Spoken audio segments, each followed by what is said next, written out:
this session on all the platforms that are available. Welcome to another installment of the talk with the Speaker of Council. Ladies and gentlemen, it has indeed been a long year. As we begin to take stock of and reflect on 2020, I think we all agree that COVID-19 pandemic has affected the entire globe and continues to alter life as we know it. For most, if not all of us, it has been a very frustrating and difficult year. Some have lost their source of income, be it in the form of employment or business ventures. Others have sadly lost loved ones due to COVID-19, and some have suffered by having contracted the disease. The COVID-19 pandemic, ladies and gentlemen, has fallen hardest not just on cities, but on poorer, overcrowded neighborhoods, and we note the mental strife owed to this pandemic. Once in our previous engagements, we have touched on different aspects of how the pandemic has affected our way of life. For example, the way we bury, the way we consume medicine, especially traditional versus Western medicine, how COVID-19 has affected women, how it will shape future cities, etc. We have not spoken about how it has affected the world of work. Ladies and gentlemen, when the hard lockdown was announced back in March, the first challenge that the city had to contend with was ensuring that service delivery is not severely affected and that core services were not disrupted. In addressing this challenge, however, we could not overlook the fact that service delivery is driven by people. Those people make up the staff complement of the city, and those people are people first before they are their roles. The world of work has been profoundly impacted by coronavirus. We have had to learn how to conduct meetings through Microsoft Teams, through Zoom. We have had to familiarize ourselves with working from home, connecting Goma 3G and 4Gs. Some of us who have had to conduct a large council meeting made up of 265 councillors virtually have been forced to learn the tech world and understand it. Basically, we as leaders, as workers, as organizations have had to adapt the new norm in the workplace. But what does that entail? Today's topic seeks to answer just that. I'm very honored, ladies and gentlemen, to host our guests today who are very knowledgeable in this field. Without further ado, I'm happy to introduce our panel, and we'll start with the MMC who is responsible for Abasebenzi in the city of Johannesburg. She is Councillor Loyiso Masuku, the member of the Mayoral Committee, MMC for Group Corporate and Shared Services in the city of Johannesburg. MMC Masuku holds a degree from the Technikon of Wits with a certified background in gender mainstreaming in the public service, a certificate in municipal leaders, media and stakeholder engagement, and is currently pursuing a postgraduate diploma with the University of Johannesburg, majoring in African Studies and Public Policy. MMC Masuku joined the city of Johannesburg in August 2016 as a PR councillor, serving as a committee member for Community Development and Municipal Public Accounts Committee. She has experience that straddles the local and provincial spheres of government, both as a public servant and a public representative. MMC Masuku is committed to steering the ship full of the city's workforce in the right direction by ensuring that the city has sufficient capacity to deliver on its mandate, as articulated by the government of local unity. Welcome, MMC Masuku. We are very happy to have you on this platform. We also have MMC Khoza, who is now formally the MMC of Economic Development, is no stranger to the city. Congratulations, MMC Khoza, on your new appointment as the MMC Economic Development.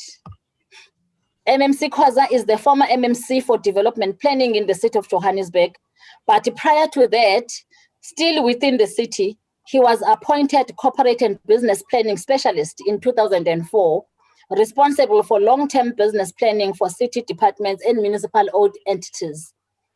He has a number of degrees under his belt, including a Master of Arts and a BA Honours in Political Science, all from Wits University. As a student, Khoza was awarded the G.A. Dennett Scholarship for Academic Excellence and a Postgraduate Merit Award. MMC Khoza has a wealth of experience in the financial and public sectors as an Executive Director at the Banking Association of South Africa and at Business Unity South Africa, IBUSA. He also worked for PricewaterhouseCoopers. He believes the fourth industrial revolution is paramount in the strategy to improve service delivery. MMC Khoza, you are most welcome. Thank you very much. Finally, I am honored to introduce the guest that I'm going to hand over to in a moment, who will usher us into the discussion, which is none other than Mr. Dylan Govender. Mr. Govender is a partner leading the PwC Advisory HR Transformation Integrated Solution Practice across South Africa, where he drives the government and public sector industry sector nationally. He has more than 20 years of experience in driving business transformation across process, people, learning and technology across a number of sectors. Before joining PwC, Dylan occupied a number of senior positions with government and the higher education sector, and also functioned as an academic in the area of management and leadership at UNISA. He has presented a number of papers at national and international conferences, and also published a series of articles during his stint as an academic. He has also done work in Kenya, Mauritius, and Tanzania while with PwC. He is also well-traveled globally and facilitated a number of initiatives with PwC in the UK, Denmark, Netherlands, etc. He has served on the board of directors of IPM in South Africa from 2012 to 2014, and now serves on the board of the South Board of People Practitioners, SABPP, since 2018.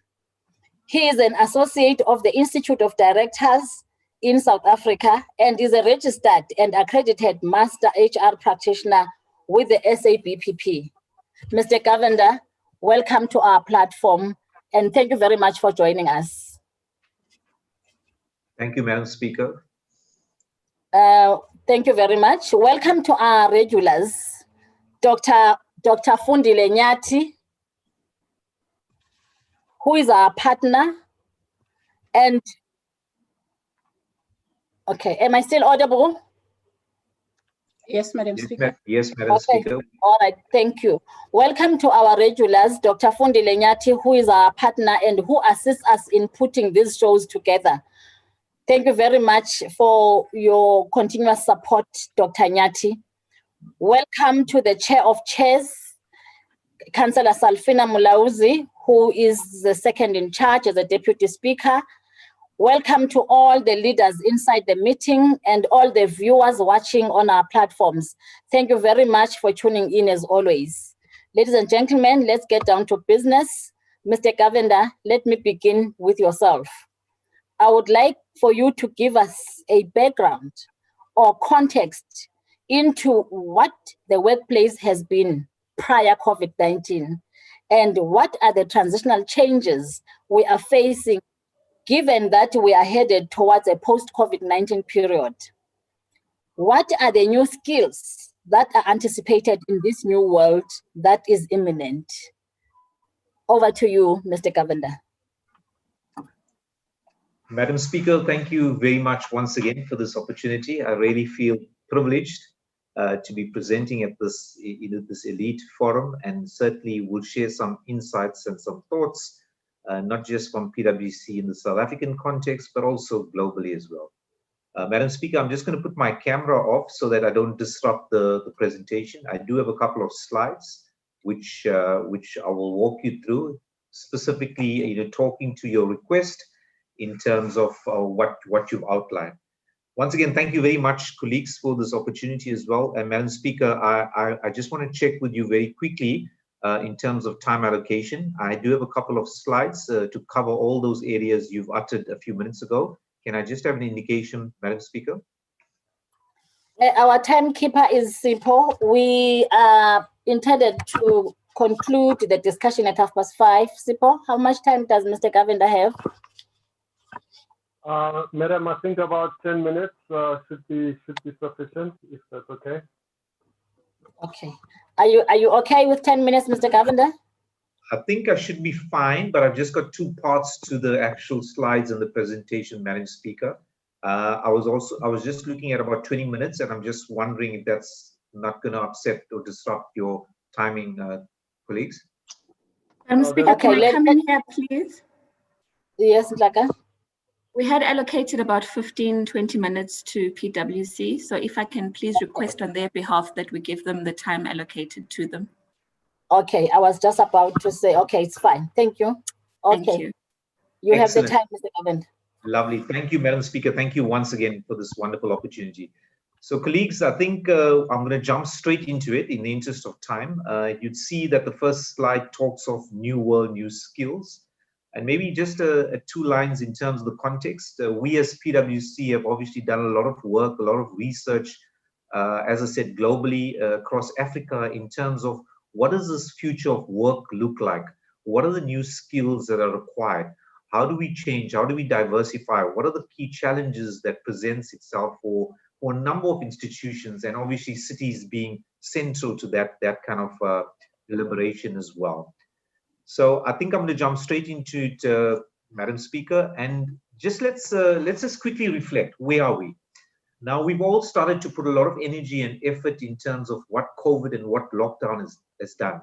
But I think what's important to note, to colleagues, is that the workforce was already or has already been disrupted some time back, even before COVID-19 had embarked and come to our doorstep.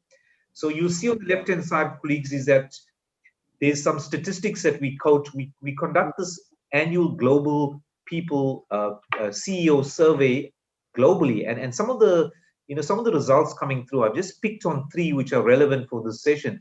74% of CEOs are concerned about the availability of key skills given where the future of work is going. 53% of workers believe that automation will significantly change their job or make it obsolete in the next 10 years. And only 18% of CEOs have significant progress. There's only 18% that have a plan, a game plan in terms of what they're going to do. Now, certainly COVID-19 has accelerated or exacerbated the situation.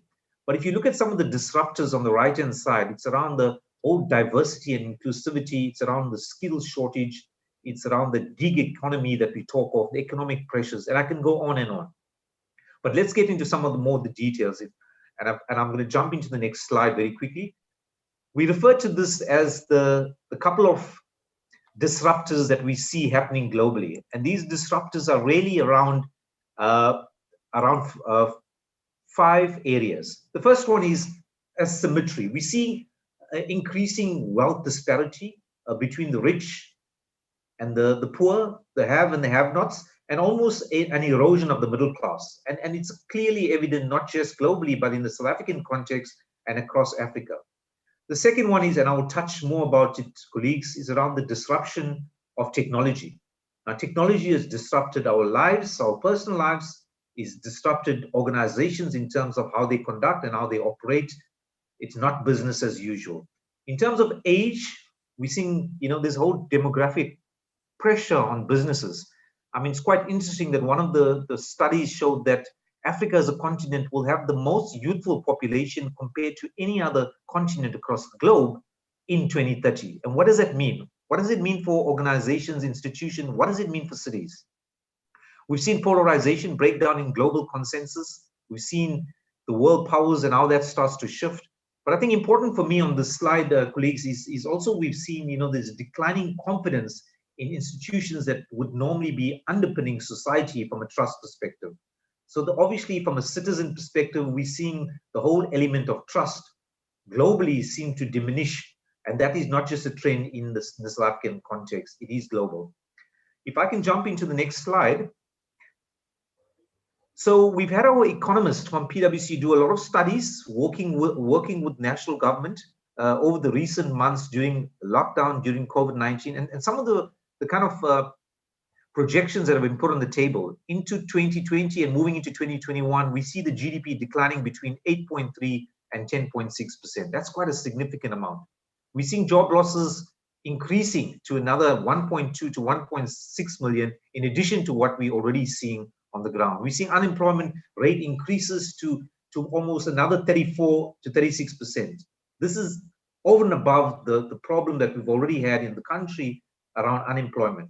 I say to colleagues of mine, we sit with the pandemic around COVID-19, but we've always had a perpetuating endemic in this country, and we're seeing that across Africa, and that is around unemployment. So COVID-19 is not the only crisis, colleagues. Organizations will have to face many other crises in terms of where they're going, specifically around fourth industrial revolution. What does it mean in terms of the geopolitical events happening? We're seeing cyber attacks and a whole range of other kind of scenarios that are creating, or rather impacting on the economy and also on institutions as well. I'm going to jump to the next slide to get into some of the more details. So let's talk technologies very quickly. As PwC, we've done a study. There's probably thousands, but there's about 250 technologies that seem to be kind of almost impacting all business. We've looked at that and looked in the South African context, working with our experts to say, which are the top 8 technologies that will disrupt many institutions, organizations, and certainly cities as well.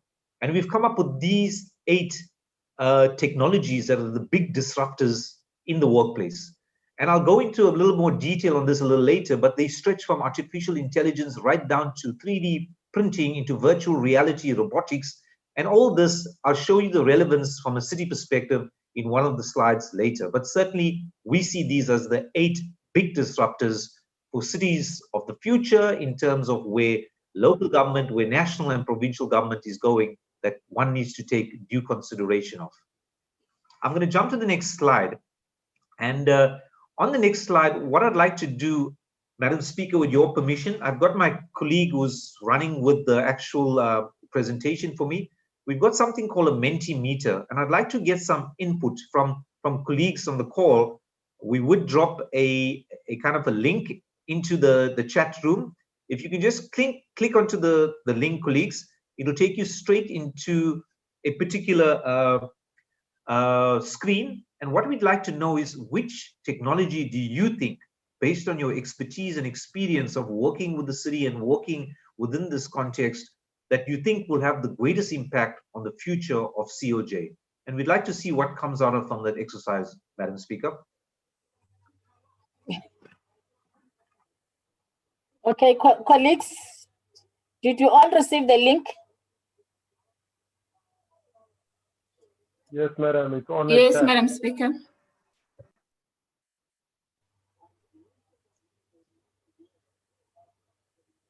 And maybe to the colleagues, I've just shared a few examples, but I'd like to know from you, which ones do you see that would be the great disruptors? And oh, here we go. So I see it coming through. Cell phones, absolutely. Mobile device is the way to go. Yeah, the mobile phones. Many of the countries are starting. Yes, IoT, absolutely. Billing operations, yeah, in terms of the automation around billing operations and how it drives efficiencies, would have a great impact. Yeah, I see a lot of people on the mobile. And it's quite interesting. Every technology that one embarks on has to have a mobile platform to it, because people carry their mobiles and do all the applications on phones on their mobiles. Internet connectivity and data, yes, certainly would impact. That's a good one as well. IoT is the backbone, absolutely. Anything else? What about, and maybe just a question out there, what about drone technology? Do you see that around virtual reality? Do you see it impacting on where the city is going? Okay, there we go, drones. And I'll show you the impact on these things. These are not just technology that exists far away from the South African context. It's certainly happening in major cities. We're seeing some progressive cities making huge impact in using technology, and what impact is having on service delivery as well. VR and AR, absolutely. So colleagues, I'm going to jump out in the interest of time. I guess there's many others as well, but we'll share this with you. I'm going to jump over to the next slide. And thank you very much for that input, because I think it starts to inform the next couple of slides that I have as well. So we talk technology. While we're on the theme of technology, technology has always come about. We've had the first, second, and the third industrial revolution. So what has happened during that time? Throughout history, we've been taught that technology, yes, will disrupt jobs, but what it does, it creates new opportunities, colleague. It creates new opportunities. As soon as we start seeing new technological developments, innovation and creativity kicks in, and we start to create other jobs, looking at other skills that are required as well. And this is, this is what the World Bank has predicted as well in the 2019 report as well. So I'm going to jump over to the next slide. All right, so these are two schools of thought, colleagues. One is around stimulating growth through economic interventions, and I'm glad the MMC for economic development is on the panel as well. This is great, but sometimes we don't have full control over the economic conditions. We can do a lot to stimulate it, but there's lots of other factors that kick in. So the other school of thought is, what about stimulating an environment conducive for growth by looking at the skills, the people? And Madam Speaker, I'm glad you mentioned early on, you spoke of, it's people first before you give them a role. And that's absolutely spot on, because it's about really focusing on the new skills and interventions that are required for people to become innovative, create jobs for themselves and for others, and to help in terms of the GDP growth as well. So there's almost this two dichotomy we find ourselves in, and both are equally important, but it can't be one over the other as well. But we certainly have much more control as a city to make sure we empower our people to have the right skills and to be multi-skilled to survive in this new world of work. I'm going to jump over to the next slide. Okay, colleagues, so Madam Speaker, you mentioned what are the new skills that are required in this fourth industrial revolution in terms of the way the world is going, and let's park COVID-19 for a minute. Critical thinking is something which we've taken for granted. We're working with lots of universities and schools, and we're saying to them, you need to change your curriculum to infuse it with critical thinking. Because what we've seen, and we work with a lot of youngsters coming out of tertiary education, that's not necessarily embedded in their thinking or in the teachings of institutions. The whole aspect around creative thinking and innovative ideas is critical. I mean, as you get to tasks that are being automated, how do we create new opportunities? It's around creative and innovative thinking and ways of doing things. The third one is quite important for me, is around learning to learn, but it's also learning to unlearn and relearn, because we come through through a process of learning through our own context, our backgrounds, and being in education institutions. But when we come to the real world, we see there's many things that are different from what we've learned and been scholared in. And there's a need to start unlearning some of that and relearning some new skills that are required. The whole concept around adaptability is very critical. One needs to be adaptable at all times, because you need to be versatile, and we use the concept agile. It's about being agile at all times as well. The whole concept about empathy and self-efficacy is critical. It's about taking personal responsibility, and we see that as a critical skill going forward. Now, you may ask me, what is fusion skills? Fusion skills is really moving people out of the silo mentality. So for an example, if I'm at City and I'm working in procurement, as an example, I need to have a full appreciation of how it touches base with contract management, how it links into finance, how does it link into the marketing, how does all these loose ends fit together, and you need a broader understanding of what impact this has on service delivery. And that's what fusion skills is about. You cannot stay with your own discipline and think the world is operating in isolation from where you are.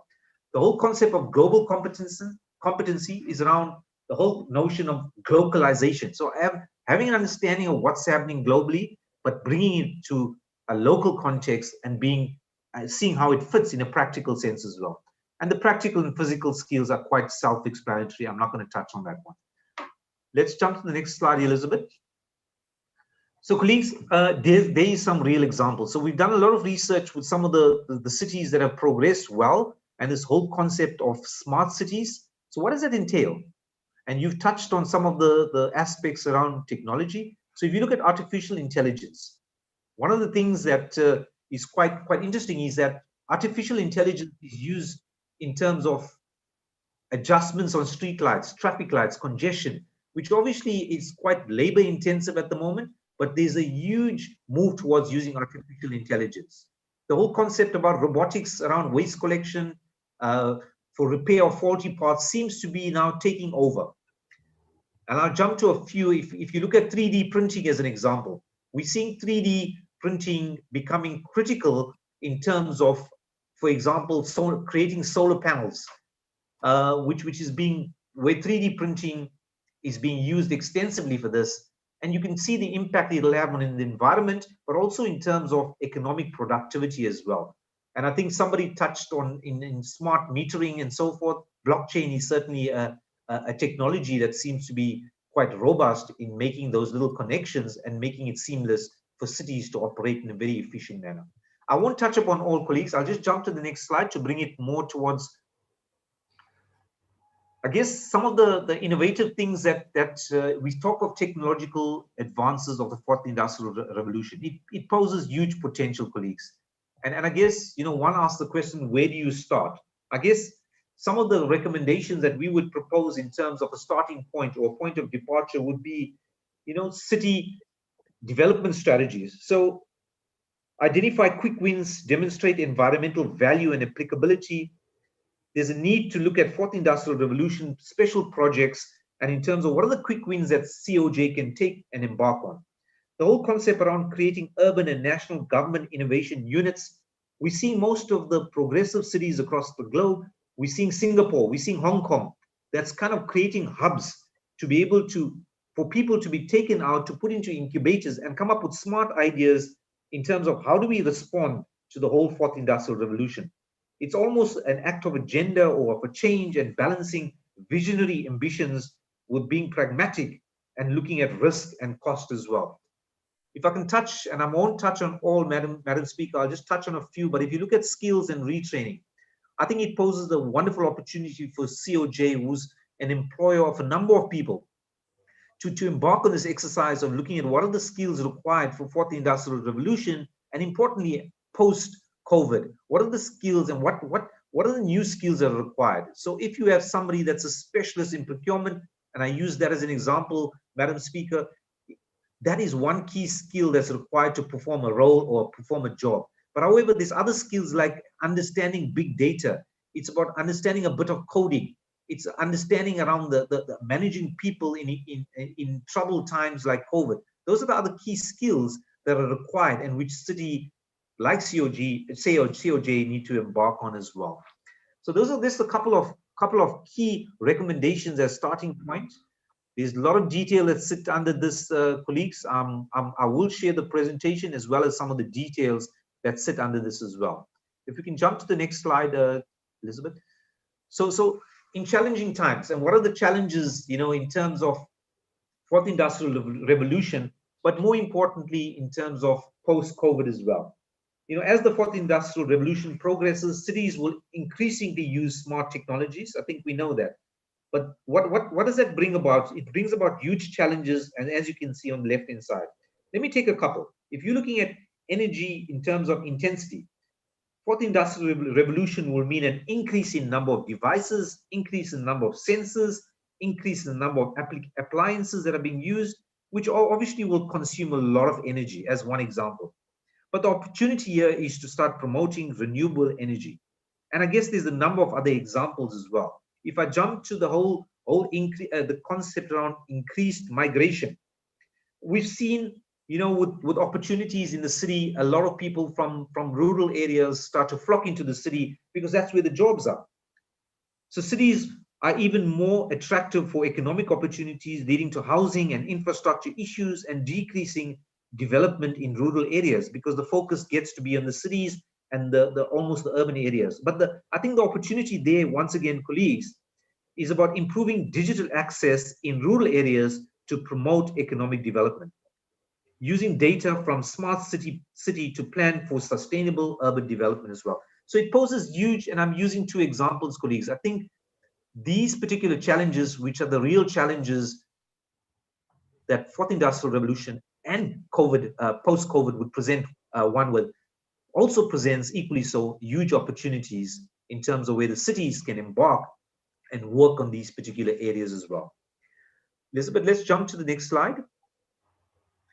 So the future of workplaces post-COVID. Let's look at some of the details and the practical stuff of what are some of the progressive cities doing across the globe, and maybe some lessons to be learned.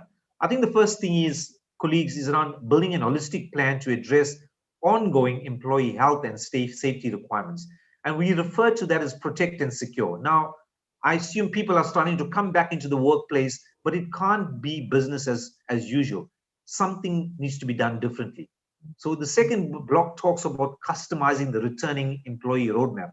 And I'll delve a little bit deeper in there, but it's really about what kind of roadmap do we create in terms of as people start to come in their numbers back into the workplace, because it can't be, as I say, business as usual. And that whole concept is about returning and adapting. The next concept is really about reinstating and redeploying. And I think the city has a huge responsibility here, is to evaluate your people strategy processes for returning to workforce. We as PwC colleagues are no exception. We've got probably around about 4,500 to 5,000 people at any given time in that large building of ours. Under normal circumstances, it's already a hot spot. So we needed to work through this entire process ourselves. And we're going through that, and we've started to do things very differently as well. You'd see on the fourth bullet is about continually collecting insights and remaining connected to the workforce needs. I think one of the challenges from a psychological perspective is that people are working virtually, yes, still being productive, but they feel a sense of being disengaged. Humans always want a sense of affiliation to an organization, to an employer, where they could feel wanted and be part of a team and part of a bigger picture. And that's something important, which we started to put a lot of energy and focus on. Elizabeth, can we jump to the next slide? So, colleagues, I'm not going to go through the details. There's a lot of details, but it's the first thing is around protecting your people. It's around the safety, and I guess you've taken a lot of measures, and that is not just measures for now, but will continue to stay measures as we move into post-lockdown, as we move into the new year as well.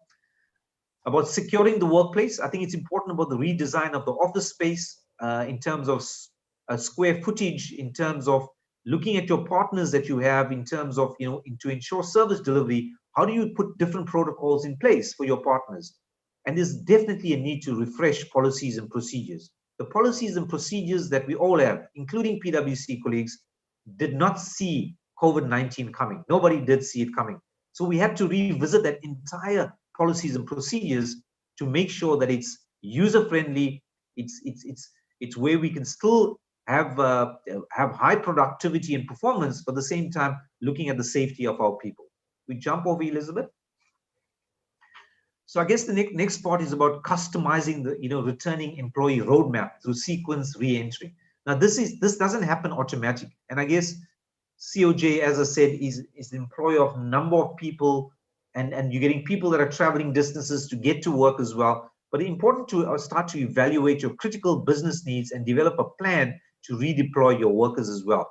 Certain people can work obviously virtually and be able to take calls, but obviously what about in the practical sense around repairs, around people that need to be on the ground to be able to work? How do you make sure you actually structure that workforce in such a way that you don't drop productivity or performance and in terms of service delivery, but be able to also look at the safety of your people? It's about adopting new ways of working.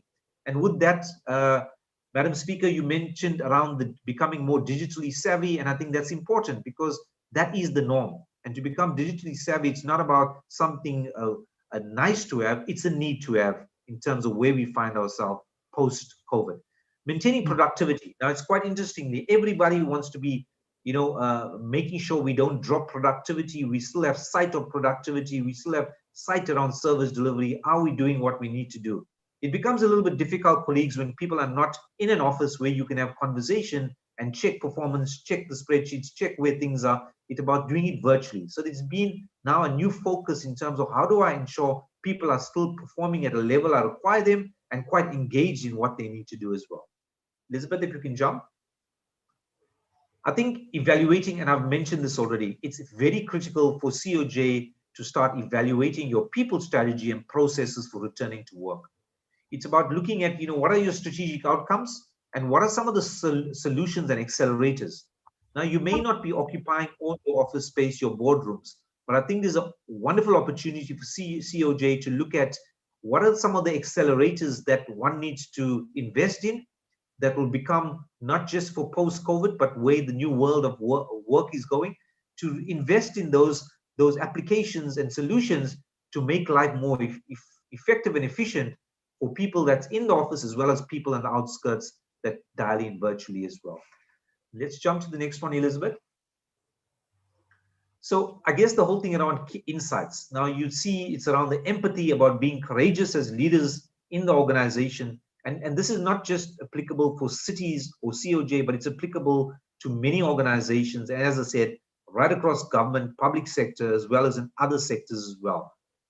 It's quite interesting on the right-hand side, engage the team. And I spoke of the psychological disparity that people are feeling. We're seeing that. We're seeing more people going into depression, more people feeling burnout, yet they're not in the office. So it's important for leadership to make sure they're engaging and stay engaged with their team. And act with urgency is another critical one as well. One needs to take decisions now in terms of what are the strategies going to be, use the future to shape the present. And it's about acting deliberately around some of those strategies. There's lots of details that sit under this, colleagues, which I won't share and get into given the time constraints. But let's jump to the next slide, Elizabeth. So obviously, in terms of where the current state, there's this whole shift in real estate to remote working model. So one needs to look at the whole integrated standard open office layout. How does that change? And there has to be a deliberate focus, because we've done that as PwC. We've seen the progressive cities as well. I mean, Hong Kong has done amazingly in terms of looking at the whole setup of offices and how do we make sure we have productive staff, but still making sure that we stay within the protocols of what COVID-19 demands of us to keep our employees safe as well. Elizabeth, we can jump to the next one. So this is quite a busy slide, but I guess it's about leadership. It's about COJ almost having a visual helicopter vision of where staff are, what is the productivity looking like, what are the policies that support this, and it's a whole range of different way of working. Now this slide is quite comprehensive, but I can tell you the one thing is that it's about almost investing in some of these accelerators, as we refer to make life easy working virtually. We use Microsoft Teams, we use Zoom. Those are some of the platforms but there's much more other platforms. And I'm so glad that colleagues spoke of the mobile. The mobile is the powerful devices. What are the other dashboards that one can have insights and have data on the phone to make key decisions while your team or your staff members are sitting all over and not necessarily in one place? So how do you cannot have 20 meetings, but what you can do is almost be able to communicate quite swiftly with them. And I'm talking beyond just having an app. I'm talking about looking at systems that can generate insights and data for one to make decisions quite rapidly as well. Elizabeth, if we can jump to the next slide. I think, colleagues, I just want to pause on this one for a second. Madam Speaker, we as PwC, we've taken a decision globally, and certainly a lot of our clients have taken advantage of this. We are offering this learning app free worldwide. And one may ask, why are we doing this? Because we realize that we've developed this magnificent app, but we've used it for PwC internally. But we said, hang on, our clients could really do this. And what it is, colleagues, it's really an app which you can download from the App Store or from Google Play. And this is available till next year, June. And what it does is almost looks at your digital fitness, it gives you a rating around score. But that's not the important part, colleagues.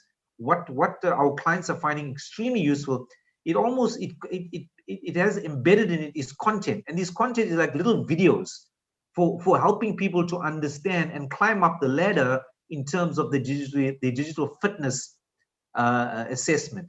And that almost gives you, and I found it very useful, because what it does, it allows you to watch a video while you're standing in a queue to almost up your skill around understanding data, for an example, or understanding decision making in a very practical sense, We find it to be very useful, and it kind of gives you a narrative around what your digital aptitude or digital fitness is, which will be probably quite useful. And I encouraged, Madam Speaker, I encourage COJ to take full value of what this is, and just use it, and please feel free, because with millions of people that, there's job losses on the table, and overnight shift to remote working for many organizations, the world needs new skills. But how do we know what skills and where our digital aptitude is by doing this kind of assessment. Elizabeth, if you can jump to the next slide. So I'm going to pause here, Madam Chair. I know I went quite rapidly because I'm mindful there's other speakers as well. And I maybe just pause, Madam Speaker, and maybe hand back to you. And I'm not sure if you'd like to facilitate any questions, or we leave that to the end. Thank you, Madam Speaker. Wow, thank you very much, Dylan. Thank you so much for that powerful and informative presentation indeed. You spoke about different aspects, the big disruptors, the upskilling as an economic investment. I'm sure that colleagues and panelists would like to probe more questions, perhaps at the end of the presentations. But thank you so much for that powerful presentation. MMC Khoza, now that Dylan has given us some context, I would like to narrow it down closer to home. We have seen the devastation that COVID-19 has caused globally, nationally, provincially, and also in our city, and also the big disruptors that he has presented. People have lost jobs, they have lost their business and their investments. The city's revenue has also been affected. Livelihoods have been threatened. I would like to drill down, MMC, and ask you to perhaps share with us what impact the lockdown has had on the economy of the city of Johannesburg in particular.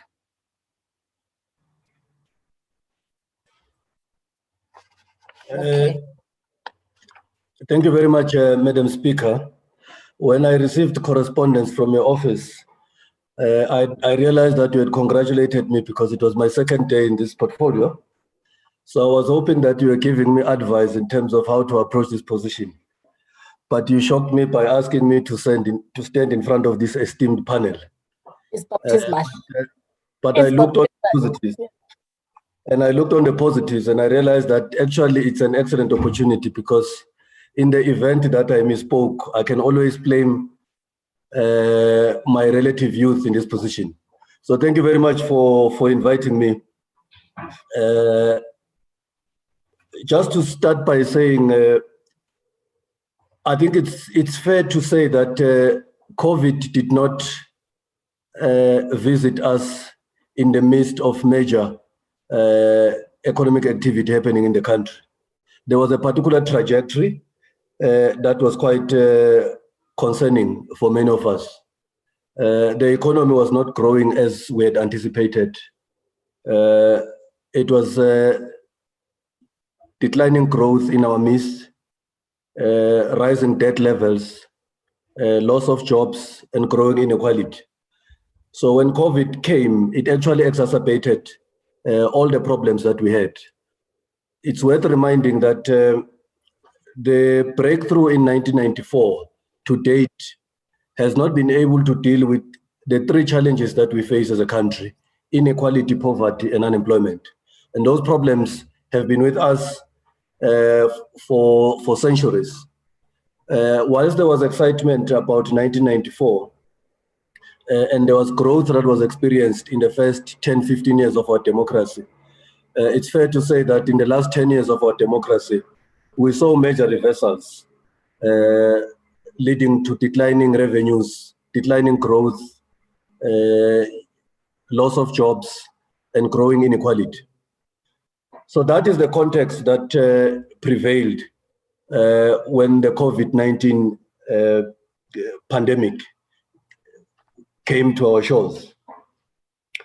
At local level, it's fair to say that the pandemic, when it came, and the lockdown that resulted thereof, So towns and cities and rural areas all suffering human and economic consequences of the shutdown of their economies. In the city of Johannesburg, of course, being the commercial center of the country and the continent, there were business failures, rising unemployment, loss of livelihoods, and increasing poverty among consequences expected to materialize. Governments, of course, had to step in, and our own city had to step in to mitigate the worst of the impact of the lockdown on businesses and households. But all those interventions did not stop the damage being done to our businesses and individuals in the city of Johannesburg.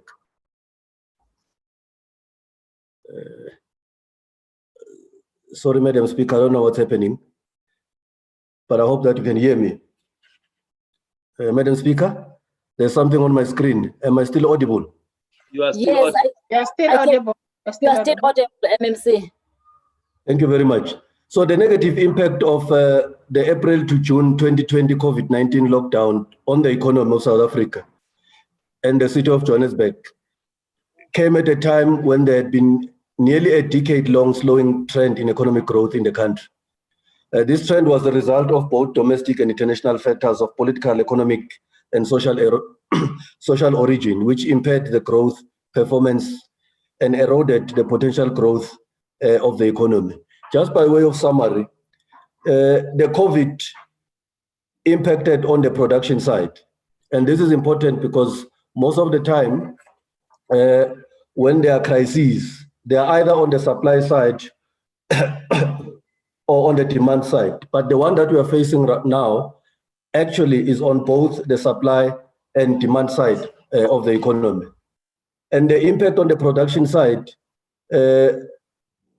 arose as a result of lockdown impacting on workforce availability for goods and services, distribution activities, disruption of supply and distribution chains, shortages of materials and cost of inventory and accumulation, and cost of compliance with COVID-19 related workplace health and safety measures, and of course, cash flow problems. On the expenditure side of the economy, the lockdown resulted on demand in export markets, mobility restrictions on domestic consumers, impacting access to retail outlets, risk-averse personal behavior, and limitations on sales hours by outlets still allowed to trade. And of course, we witnessed the closure of international borders and erratic behaviors on our financial and stock markets. All these problems, Madam Speaker and fellow panelists, have occasioned a crisis in our economy, both in terms of social and economic inclusion, but also in terms of loss of jobs, closure of businesses, but also desperation amongst our people. And as leadership, our challenge is to respond to that situation. And what is it that we do as the municipality to ensure that the economy recovers?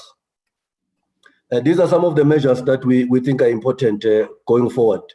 The first one, of course, are the measures that we took to mitigate the worst impact of the pandemic on businesses and communities and individuals.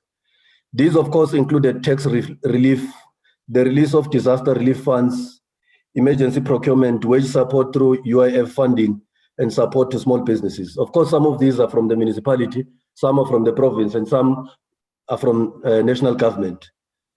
In particular, the city sought to mitigate the impact of the lockdown on business and individuals through utilization of city resources and infrastructure to access, deploy, and leverage national and provincial relief programs and funding to individuals and businesses in the city. Number two, it was measures to stabilize the economy, address the extreme decline in supply and demand, and protect jobs. We acted as agents of national and provincial government in facilitating rollout of support and relief measures for the worst affected individuals and businesses in Johannesburg. Additionally, amplifying an impact of government relief measures by facilitating and leveraging SMME and informal sector access to concessional finance and donor funding for business and income support for the city. And thirdly, the economic strategy to drive recovery of the economy as the country emerges from the pandemic. I'm glad that our colleague from PwC, who obviously spends more time reflecting on these matters, has already helped us understand some of the things that we can do going forward. But what we've done as a city was really to augment and accelerate implementation of key elements of the city economic strategy, with particular focus on infrastructure development, reduction in the cost of doing business, investment attraction and sector value chain development in the agriculture, manufacturing and business services sectors, promoting localization in the city and export trade development in Africa through the free trade area, and facilitating SMME and informal sector development. And of course, strengthening township economic development through PEZ and community development cooperatives. These, Madam Speaker, are very important because when you've gone through major economic crises, the state generally has to lead, both in terms of putting resources, but also in terms of creating the regulatory and policy spaces to attract investment and to bring excitement back into the economy. Some of the measures for citizens and businesses and economic measures being implemented by the city include property rates deferment and rates payment arrangements, issuance of spaza and informal trade permits, poverty relief through social development initiatives, about 500,000 food parcels for the 2020-21 financial year, increased procurement from Johannesburg-based SMMEs by all departments and municipal entities, and electronic submissions of development plans and land use application. This takes me back to my portfolio before Tuesday, that automating development applications is very important because they make the cost of business cheaper and easier, and turnaround times tend to be improved when you automate your systems. There were also initiatives by the city that, in our view, are quite important, and these are initiatives that will be taken forward as the economy recovers. One being the expansion of Wi-Fi hotspots, reducing tariff increases, procurement of city face masks from SMMEs and hospitality businesses for tourism purposes.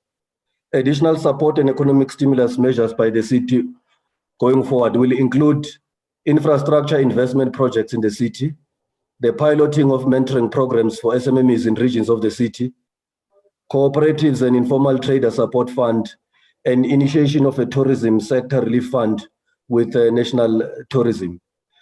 We know that there's still a lot to be done, Madam Speaker and fellow panelists, but we believe that as the city of Johannesburg, we need to lead the recovery process. But we do not believe that governments on their own can bring economies back. We do not believe that the government can actually lead the process of recovery. We believe that it's in partnership with the private sector, with the trade union movement, with civil society, that we can begin to see our economy recover from the damaging impact of the different phases of the lockdown. In conclusion, Madam Speaker, I want to say that there's growth and there's growth. As the leadership, we obviously want to see economic growth in our city. We want to see innovation in our city. But it's important that we define the kind of growth that we want. And our view is that we want growth that is inclusive.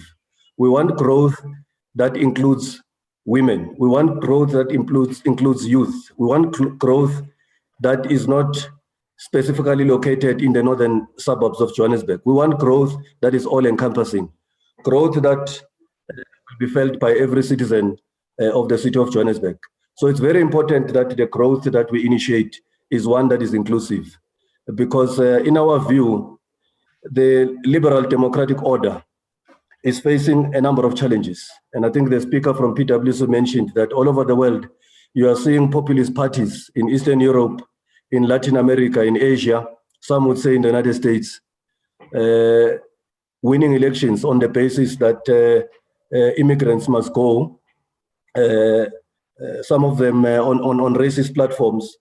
And it's because, in our view, the system has failed to create opportunities for social mobility. So any growth that does not include our people, Madam Speaker, is not sustainable, because our people will revolt against those systems. So we want growth that is inclusive, growth that will create opportunities for our people. And that is what the city of Johannesburg is aiming for. Thank you very much.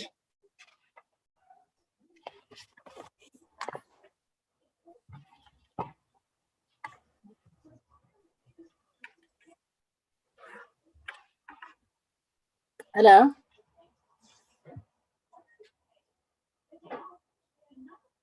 MMC. Yeah, thank you very much, Madam Chair. Can you hear me? Yes. Yeah, I was concluding by saying we are aiming for growth that is inclusive, that will create opportunities for all our people in Johannesburg, all the regions of the city, opportunities for women, opportunities for PE entities, SMMEs.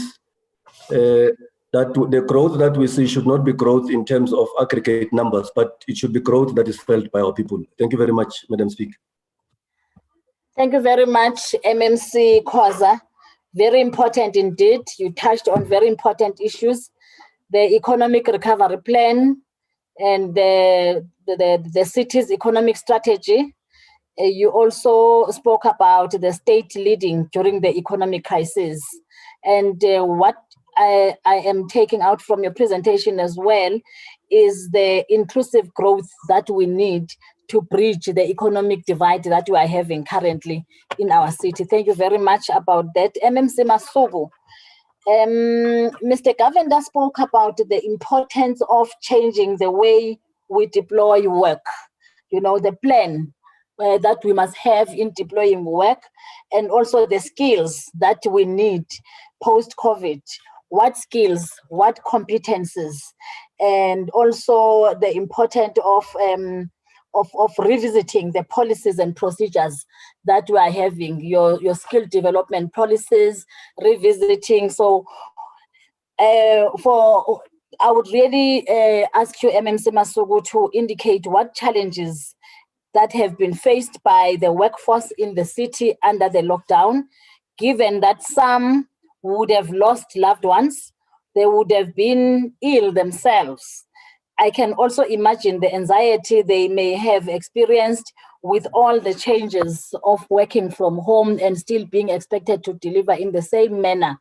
Please just give us a picture of the challenges and the lessons learned, and also maybe indicate to some of the issues raised by the presentation of Mr. Govender in terms of the skills development. Over to you, MMC Masuku.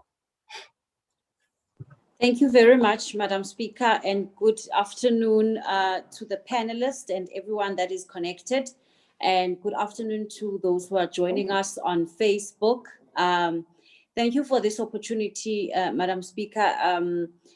You know, as you rightfully say, the COVID outbreak brought about very devastating. I'm going to switch off my video just for the benefit of bandwidth. COVID-19 brought about very devastating and psychological effects for many employees in our city. You would remember that when the pandemic hit, the way we interacted obviously became different, and there was a lot of working online, and conversations became formal online.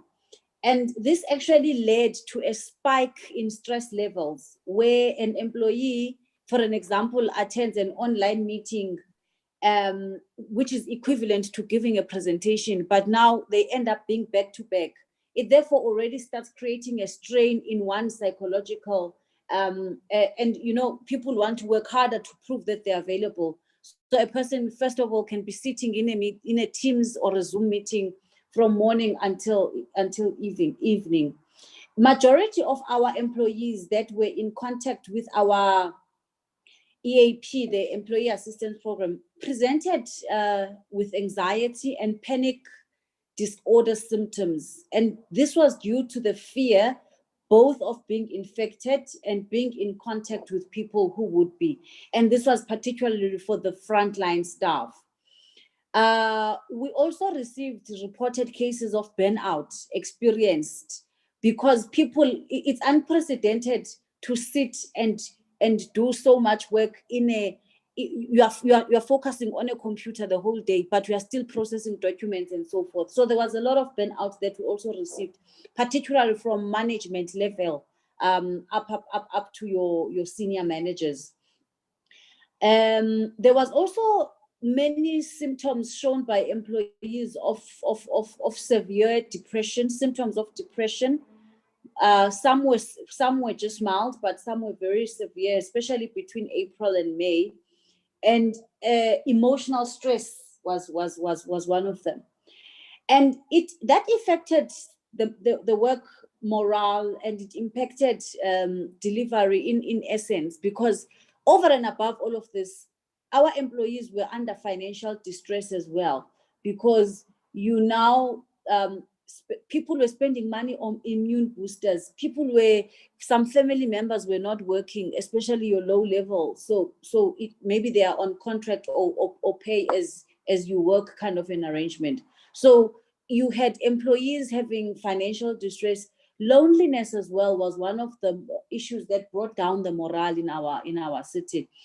And this was due to the stigma and the discrimination. Madam Speaker, you would recall, sadly, that one employee even committed suicide when he tested positive because he felt rejected by family members and was treated as an outcast by his own colleagues. And the work from home arrangement created like a feeling of loneliness. So you don't have that environment where you speak to colleagues, you see them every day. So it does create that level of loneliness. But we do have a very strong program of mental well-being where we assist our employees before even COVID, of course, our EAP program, which is based on ensuring, and it's derived from the National Department of Health Management of psychosocial stress and mental health awareness. And we used this to take as practical steps to reduce the stress, anxiety, the stigma, the disorder. And we also went further to create virtual trainings on grief and dealing with loss, and adding capacity in terms of understanding bereavement and understanding how to work outside teams, but as a person. So that was just as a precursor, but there were many challenges, and I won't go into all of them. But the fear of the unknown was there. People felt there can never be adequate PPE. So you become anxious, and you feel like you want to see PPE in abundance as an employee, rightfully so, because you want to be screened, you want to have sanitizers and so forth. So that was one. But other issues, I mean, you would recall, Madam Speaker, where you would have people saying, I need to get to this place, I need to go. But a small thing can irritate a person where they want to get into the lift, but the lift is full, 2 people, and the person is late and they want to rush to a meeting. So it was the small things that I'm just citing as challenges that employees brought to us, even labor, because we work with the unions. The unions came to us and presented some of these things. But what we then also, responding directly to your question, what we did as it relates to the work from home, we developed a work from home guidelines and etiquette. We had not yet reached the level of having a policy formulated. And I mean, people like from PwC are going to be instrumental in assisting us to look at best practice and how to ensure that we get the best policies. But what we did immediately as a department, we developed a guideline and an etiquette that would be implemented in the city. And the factors were tools of trade, connectivity to the city's network, availability during working hours, and a workspace. Madam Speaker, if I'm at home, people must not assume that, the city cannot assume that I've got a desk that I can use to utilize. So we had to grapple also with ensuring that if we are putting this work from home framework and etiquette, we create an environment so that people don't connect when they are sitting in the bathroom or they are in their bedroom. And also ways of dealing with potential disruptions, because when we're at home, it's your family space as well. But we also looked at a standard arrangement of the work from home framework and etiquette. We said we need to stick to the core business hours, except when there is an emergency of critical matters to attend to, because if we don't define the standard working hours for core business, then it will create this burnout, and people end up connecting, working from home online over weekends and extra hours. And we had to create an environment to ensure that line management, there's communication with line management, there's communication where you are able to monitor the work of employees, and professionalism remains. Madam Speaker, the way you are presenting yourself, for an instance today, it's an indication that you are fully at work. And employees, it took time for us to get employees to understand that you can't really connect for a meeting of the city. And all of that is part of the change management process and the psychological understanding that we had to take through, especially during level 5 and level 4. And the behavior, of course, of online meetings, and the mutual respect that comes with it. And of course, the deliverables, because service delivery is that. But over and above that, the lessons learned, as you asked, there's capacity to, Madam Speaker, we were able to keep the city afloat working. MMC Khoza will tell you, for level 5, 4, and 3, we worked at 33.3% capacity of employees in the city. But the city did not collapse. So it was a lesson for us to learn that you can optimize and use your workforce productively. And we also learned that going forward, we need to build the skills that will benefit our employees as it relates to particularly understanding technology, not just as a by the way for COVID, but as the future of work. And it came out from the PwC presentation when he was asking us about the technologies that we think are gonna be disruptive and the future of the 4IR. And I think it was for us very important that while we were facilitating the connection in a remote work environment, we must assist employees to still feel connected to the organization. So those online letters where the executive mayor would communicate, update people what the country is going through, update people what the city is going through. And multitasking was one of the things we also had to help our employees to learn. And with online meetings, we've been able to realize that time management is something that is actually need to be taught and trained to employees. We made an assumption that time management, everybody can do it. But with this online life, and like you then realize that you have to structure and teach people how to even manage their own time. Your last point about the future of workplaces, Madam Speaker, post the pandemic, which will be my last input. Genuinely, the city does need to look at reducing its administration property in terms of carbon footprint. In a post-coronavirus, it will be essential for us to invest in and to support the home office. It will be important for us to redesign the workplace and to create workspaces specifically designed to support the kind of interactions we need. You will recall many organizations moved from closed offices and moved to open plans, where open plans were the norm. But now you've got anxiety from employees who are refusing to work in open plans. Therefore, it means we have to rethink all those strategies, and maybe office space is not a priority, but now it's about creating working conditions at home that are suitable for employees. And cubicles, if we're going to use cubicles now, and how are we going to attend group meetings? But team meetings have proved to be better, and you are still productive without contact meetings. And then, of course, smarter working space where you just, if you need to connect, you just need to dock in and plug your computer and you go, if you don't need to be in the office. Another future of workplaces that we see, it's the need to relook at HR policies and review policies in relation to vulnerable groups. And vulnerable groups, Madam Speaker and colleagues, it's people with underlying conditions that are at risk, and though it means those people have to be prioritized, as well as people who are prone to contract the virus easily, especially if you are almost nearing the age of 70. And obviously, we need to increase the capacity of occupational health and safety.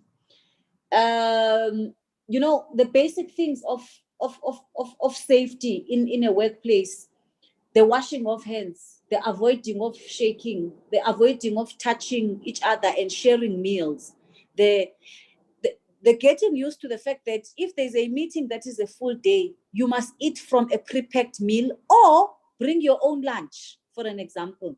So it's things that we have realized that are doable, but they need to be instilled as a culture in every organization. And of course, ensure that every employee who works away from the workplace, other than at home, is provided with adequate supply. You know, I know how you would fight for counselors to get masks. So masks need to be a basic human right. A mask must be a basic condition that it's part of your package. A sanitizer must be part of my package as an employee, so that I know that when I'm at work, I don't have to worry about those things.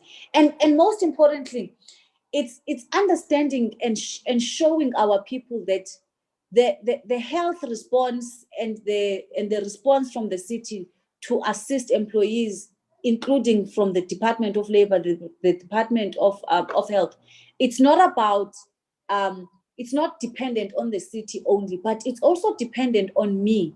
And so we've also seen that we need to embark on awareness campaigns with employees so that they understand that COVID can be beaten, but the discipline has to be within you. It has to start with you so that you impart it to those who are next to you.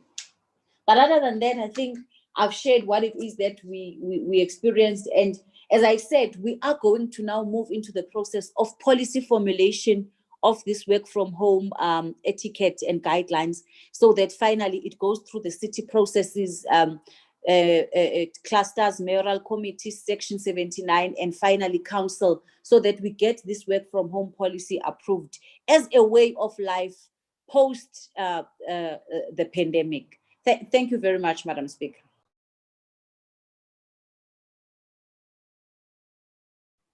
Thank you very much. Thank you very much, MMC. Indeed, you have raised pertinent issues, very important. You spoke about the need to redesign the workplace for post-pandemic. Also, rethink working conditions at home and rethink how workers would be productive at their spaces wherever they are. And how do we measure productivity? I think it is time that even management, MMC, people who are managing these employees, they have the change of mindset and adapt into the new ways of managing. Maybe now the description of a manager also need to change to say, how do you manage a person or an employee who is not in front of your eyes, who's not going to get in there and clock, and how do you manage employees and how do you measure productivity? I think there's a lot of change management that needs to happen. But thank you very much. Without further ado, let me request Sipho before we can go to discussions. Mr. Masiho, what are our viewers saying? Questions from our viewers. I am mindful of the fact that MMC Khoza has requested to leave by 5:30. I think we'll be done by that time. We are on 5:10 now. if we could just get what our viewers are saying, comments and questions from our viewers. Thank you, Madam Speaker. Very interesting discussions, and thank you very much to all our presenters. And just a first comment here comes from CISO, says, lovely, lovely. Ahmed Kaji says, the digital fitness app does not send the login required to the email I provide. So maybe our first presenter there can respond to that one.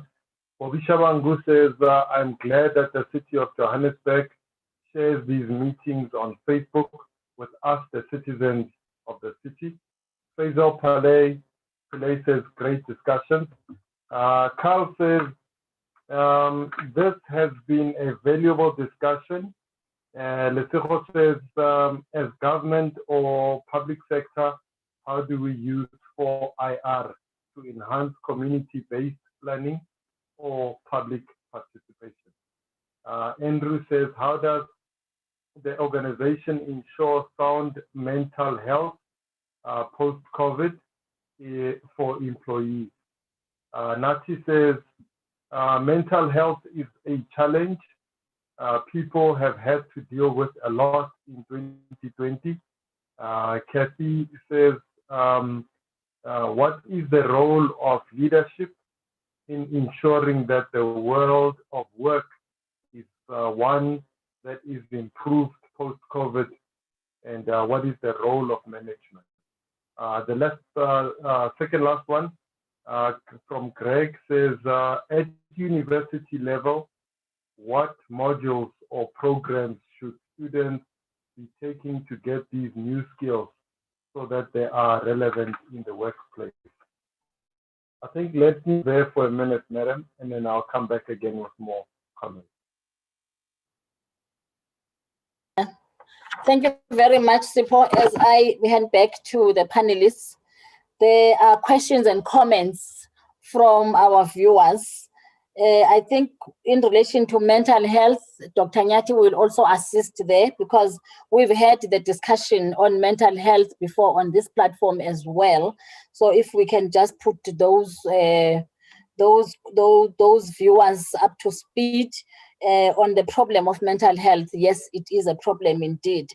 Can I maybe give to you, Dr. Nyati? And after that, and as we respond to the questions, colleagues, I would request that we come with a way forward.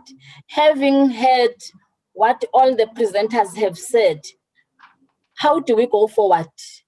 What suggestion would you give the city of Johannesburg in going forward during this time and post the pandemic? How do we go forward? Thank you very much, Dr. Nyati.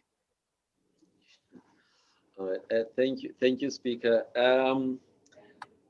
It's been a very fruitful afternoon of speeches or insights from people who really understand the challenges that we are all going through at this point. I mean, all of us, because it's a pandemic, none of us is spared of the impact of this pandemic. But today, obviously, the discussions are around the workplace and specifically, in the COJ context. But I think what we need to understand is that we live in a country, South Africa, that's part of the world, and COVID-19 started in China, spread throughout the world, and the research that has come out has actually shown that in China, about 54% of the people who were involved in the research there, they reported severe psychological impact as a result of the pandemic. This picture was seen in the US. About 45% of the US people, and this is early days, when they did the research. In Canada, a similar picture was found. And also here in our country, the South African Depression and Anxiety Group, they conducted a study around April and released results in May. So what that shows then is that the pandemic on its own has had that significant impact, presenting to people as anxiety, presenting to people as depression, you know. But we also need to be aware that before there was COVID, in the South African workplaces, there was already a high rate of mental health challenges. At least 1 in 4 employees, that is 25% of all employees in all South African workplaces, at a minimum, had problems of mental health. So over and above that, then you add what has happened as a result of COVID-19. You now have a situation where we are talking of at least 1 in 3 employees in the South African workplace have got a problem of mental health, which then means whatever programs that were there before COVID, they need to be relooked by all employers, because whether somebody is working away from home or working away from the office at home, or they are actually coming to work, we are all impacted, by this COVID-19. So it is therefore important that the employer, who has a responsibility in terms of the Occupational Health and Safety Act, to ensure that employees do not get to experience illnesses or diseases as a result of the work that they do. So there is that added responsibility now for the employers to then go an extra mile to try and take care of their employees so that they can be able to continue to ensure delivery of services to the citizens of Johannesburg. So my message here is we all as South Africans need, at an individual level, need to take care of our mental health,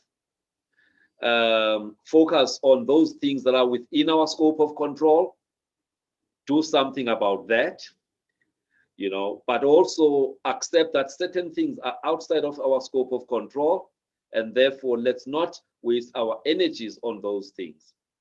We need to be much more caring. The issue of stigma and discrimination, to an extent that some employees commit suicide, is something that's unacceptable, but not something that is new.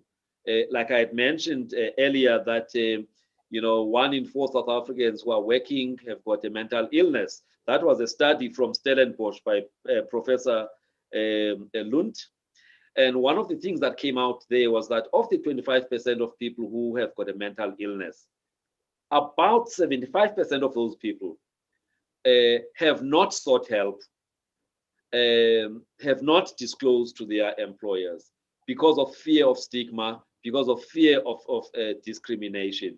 And so the lesson we should be learning now out of COVID is that we are all interconnected as human beings. We need to be our brothers' keepers. We need to be our sisters' keepers. We need to actually deal with the issues of stigma and discrimination. We need to be a caring, a society within and beyond workplaces. So I think the message is some of the inputs that came from MMC Masuku are very, very important in terms of how to look at better support for the employees of this city. So I'm actually encouraging her and whoever else is, is a key stakeholder to do more for the employees, because there's been so many people dying, colleagues dying, not having an opportunity to pay last respects because of COVID. Some people, because of the lockdown, you couldn't go and bury people in different places. So there's a lot of complicated grief that we are going to be seeing going forward. And so all employers must brace themselves. Whilst the physical aspects of the pandemic has been what has been a priority, but the mental health impact of the COVID-19 pandemic is actually going to be with us for much, much longer, for years, and bringing forward that 2030 we've always been talking about as the period when mental health will be the main reason for people to consult healthcare professionals. So the message here is COJ as an employer needs to up its game and do more to support its employees so that there can be sustainable delivery of services for all the citizens of this city. Thank you very much.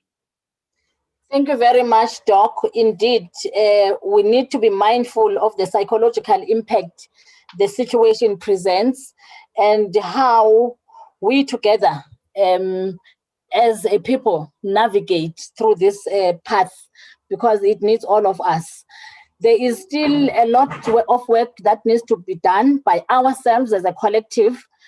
Policy formulation is key and the digital divide must be bridged.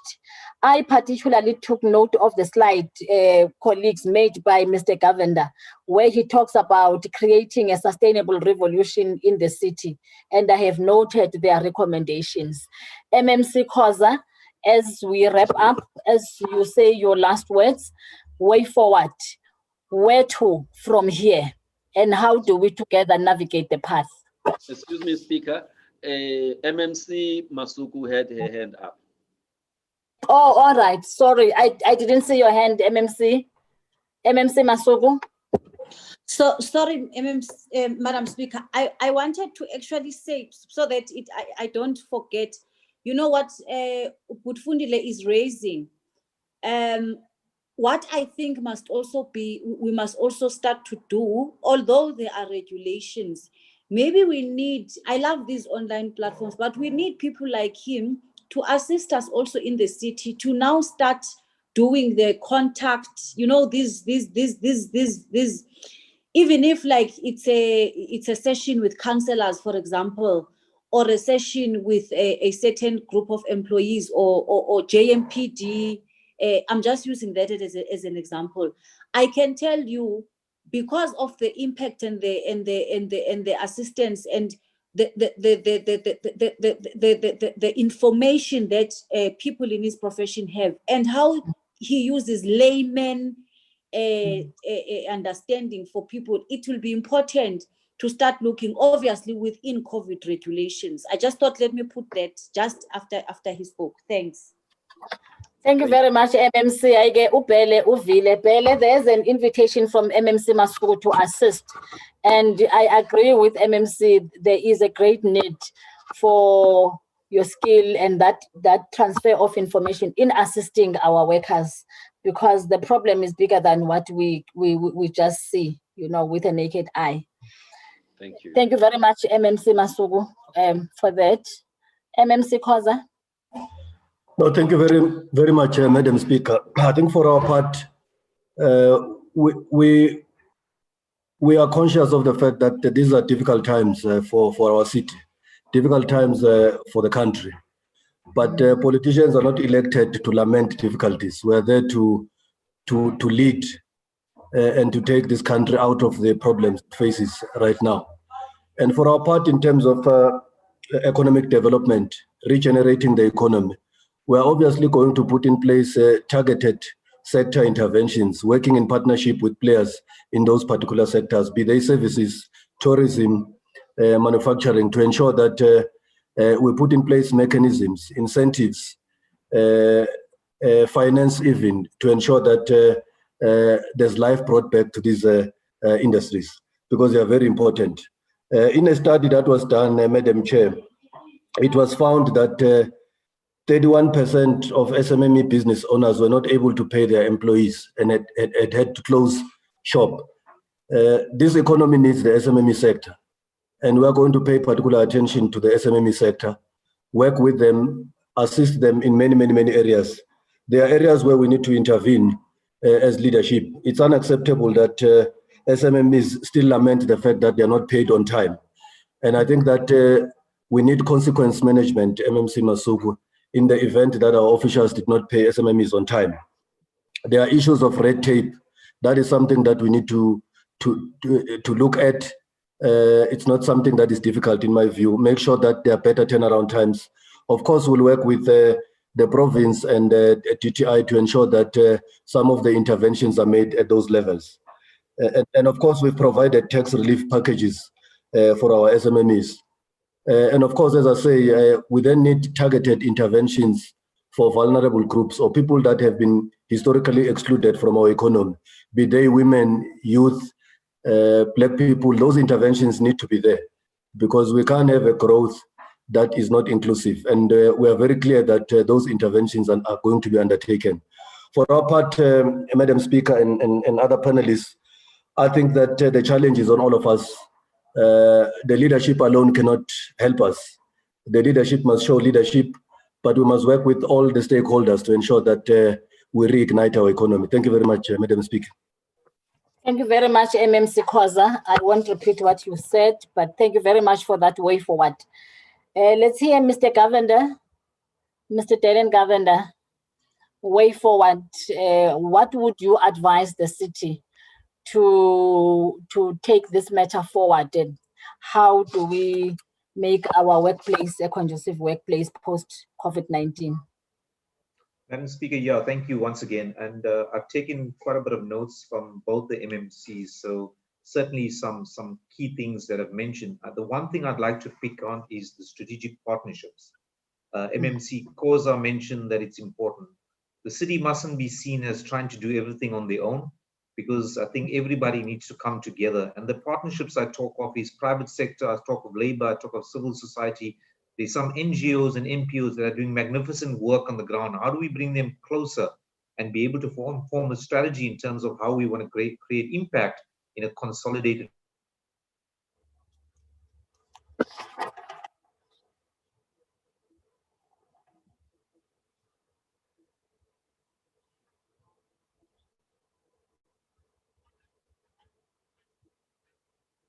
Okay, I'm not sure. I can't hear Mr. Govender anymore. I think we've lost Mr. Govender. Okay. How much to be resilient during this difficult time. So I think it is critically important that there has to be focus, Madam Speaker, on leadership. How do we empower leadership to be resilient and be able to withstand these tough times, so that they support on that as well? I think, Madam Speaker, before I get to the last point, I think somebody mentioned a point around the DFA. We would send some details through to just, if there's a problem with the DFA, gladly we will try to kind of sort that out very quickly. Maybe it's a small technical glitch, but please, once again, please take advantage of that DFA, because it gives you a sense of where you are as an individual, but it also helps the city to see where they are across and how do you put interventions in place to support that as well.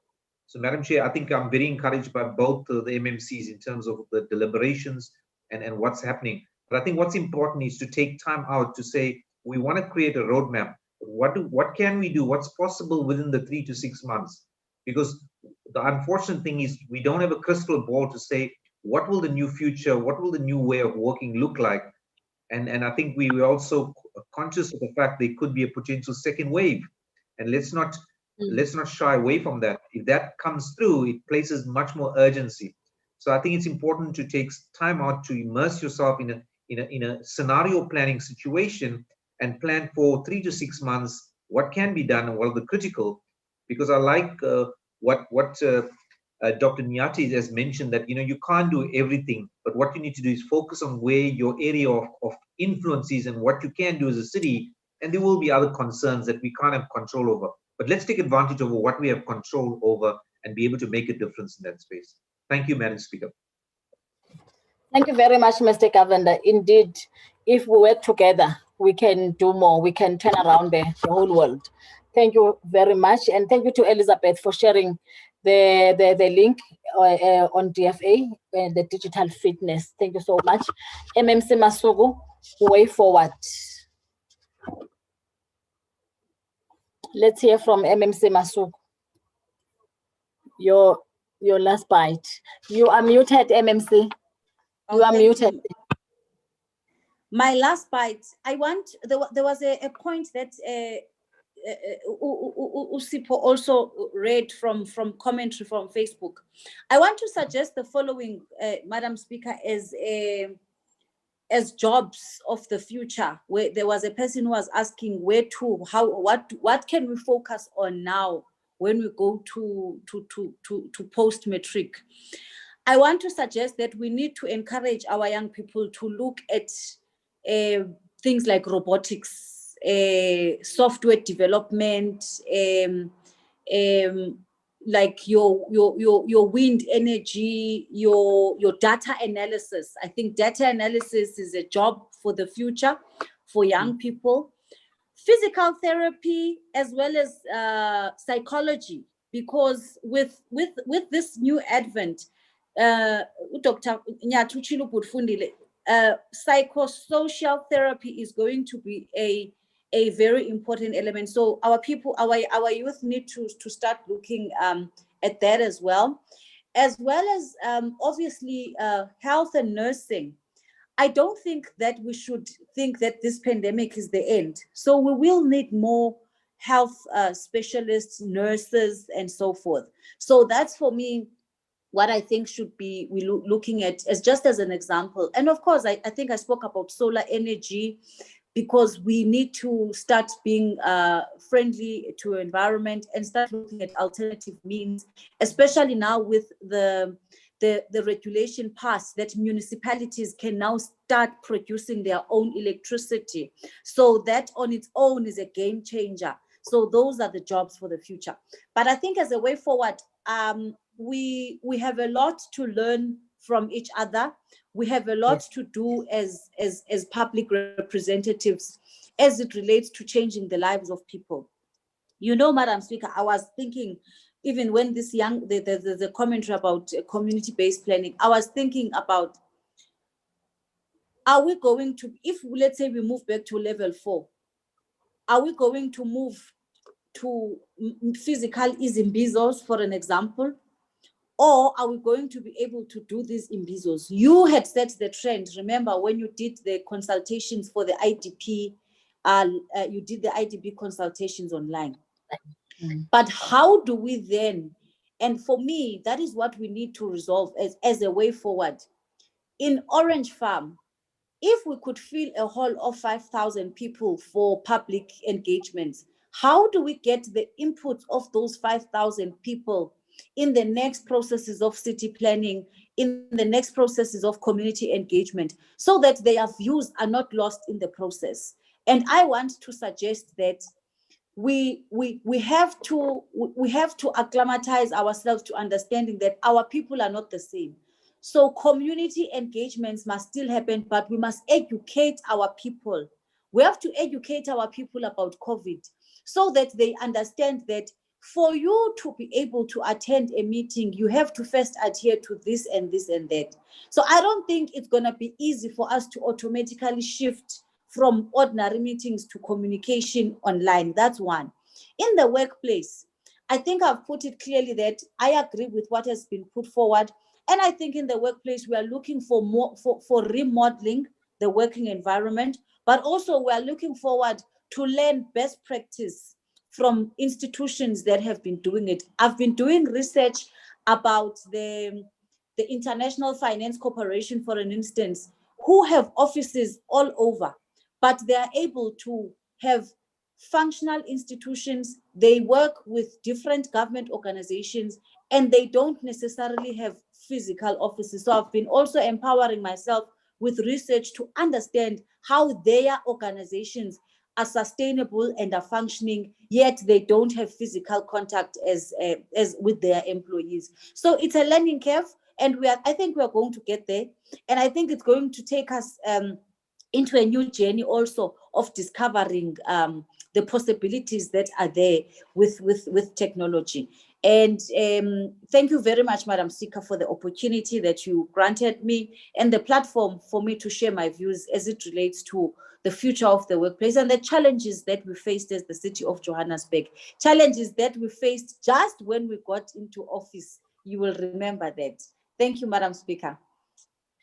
Thank you very much, MMC. Thank you so much. Indeed, I guess even the young people who are still at school now, they have to think differently in terms of career paths, because there are many things now, jobs for the future that you have spoken about.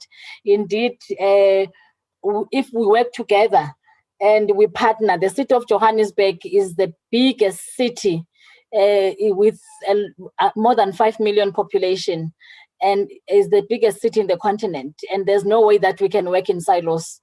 we need a lot of partners to assist and work with us. Chair of Chairs, as you do the closure and vote of thanks, maybe you can also make comments on the discussions that took place today and the way forward. And then you can thank everybody on our behalf. In fact, isiXhosa sithi Dr. Fundile sithi ixesha luchaba. So you know, time limit is an enemy. How I wish we could have more time for this discussion and also for the benefit of our viewers. But this is not the last day. We can still have more discussions on this. Thank you very much. Doc, do you want to do the last words before Chair of Chairs? No. I think Chair of Chairs must play her part. Thank you. Okay, thank you. All right, Chair of Chairs. Councillor Mlaus. Thank you, Madam Speaker. It's another beautiful discussions that we have today, as usual, and with Dr. Nyati and Madam Speaker. You know, you are the furnitures of this program. You know, when you are just part of the furnitures, and the furniture that when we sit on it, we are very, very comfortable. Thank you very much for continuing with the talks. Madam Speaker, I'm not going to be long, but what I'm going to do is trying to say our three panelists talked about partnerships. All of them talked about partnerships. I think we need to continue having partnerships with other people that will assist us and give us more input on how to go forward, especially to make sure that inclusive growth is seen, and to make sure that as MMC Khoza is saying, and making sure that MMC Masuku, we look at those policies of working from home that you talked about. It's very interesting. I'm very interested in that as well, so that we can, because in all the offices, as you know, and all the legislature and in the executive, people don't all come at work at the same time. We need to find out how can we make it comfortable for them working at home. If we can have that, really, we will support you, MMC, in that, into looking into that.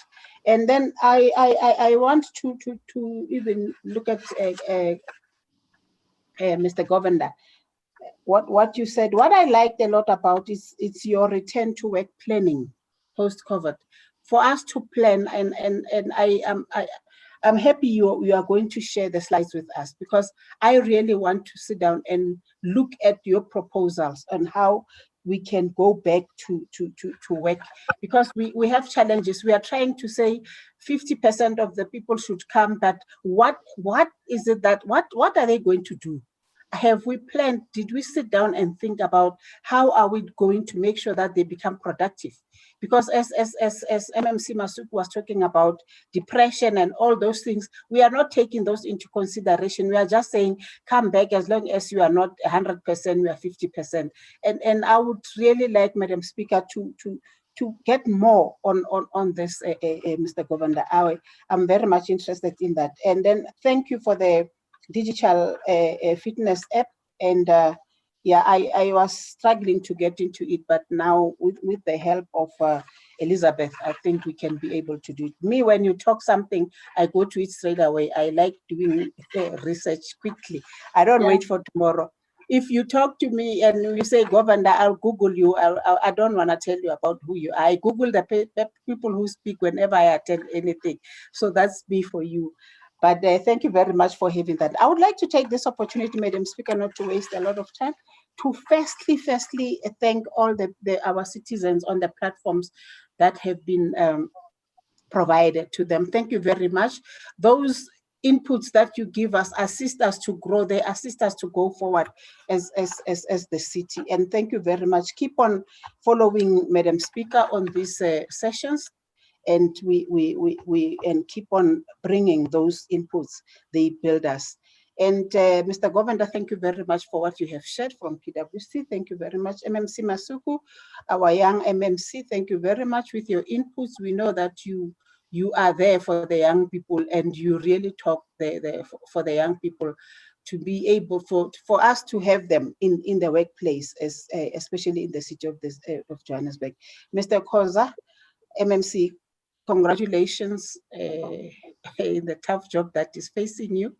And you've been in planning, and now you're in economics, and yeah, it shows that you are a tough guy. You are being given all these tough positions, and it shows that the mayor does believe in you, and you must take that in pride and really know that for someone to give you those responsible positions, that person really have trust in you, and hoping that you won't disappoint him. And the staff, Elizabeth, thank you very much. Keep on doing the good job that you are doing. The assistance that you give to this program is the one that makes this, program successful. Thank you very much. Keep up the good work. And Madam Speaker, I think I will end there. I wrote a lot of things, but due to time, we'll talk. We are politicians, and we have Mr. Govender, who really, I realize he likes to talk as well. And I'm like, hey, we are talking to, people that like to talk. We are all, and politicians, when we start opening our mouth, we don't stop. So thank you very much, Madam Speaker. To respect everybody, I would end there. Thank you. And good evening. Thank you very much to everybody. Thank you very much, colleagues, Dr. Nyati, to yourself, Chair of Chairs, and have a good evening. And until we meet next week, Wednesday. Thank you. Thank you, Madam Speaker. Thank you, Dr. Nyati. Bye-bye. Thank you, Madam Speaker. Bye. Thank you. Bye-bye. Thank you, Madam Speaker. Thank you. Thank you, Madam MMCs. Speaker. Thank you, MMCs. Thank you, MMC Khoza. Thank you.